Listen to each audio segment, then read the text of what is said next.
আরেকটা ব্যর্থতার গল্প আমি জানি, রিয়েলিটি শোতে আপনি অংশ নিয়েছিলেন, হ্যাঁ, ডি বাদ রকস্টার, এবং বাদ পড়েছেন। হ্যাঁ, হ্যাঁ।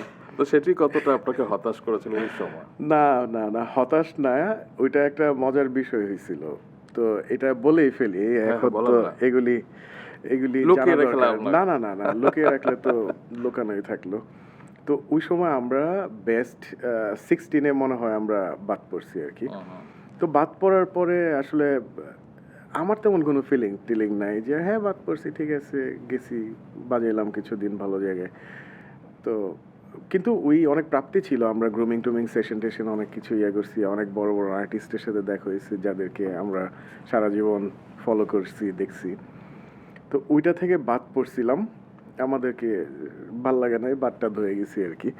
কিন্তু বাদ পড়ার পরে বাচ্চু ভাই আমাকে ঢাকায় নিয়ে গেছিল ওনার স্টুডিওতে। আচ্ছা।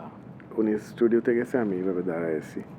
আমি এবং আমাদের ২-১ জন আমরা একসাথে গেছি। কারণ তো উনি ঢাকায় নিয়ে গেছে।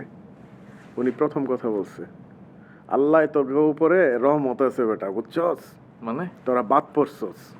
নাইলে জায়গা জমি বিক্রি করতে হইতো।" ওইটা তো ওই সময় এসএমএস এর বিষয় আছে, এই আছে, সেই আছে, নানান কিছু। উনার ধারণা যে তোরা বাদছস, মানে বাদ পইড়া গেছস এই কারণে।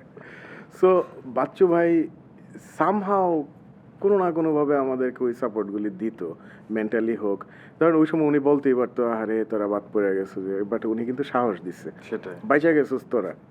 সো ওটা কিন্তু অনেক বড় একটা হ্যাঁ, বুস্ট হ্যাঁ, আরকি। হ্যাঁ, হ্যাঁ, অনেক অনেক বড় পোস্ট। উনি উনি অন্য অন্য জিনিস দরকার ছিল। বাহ!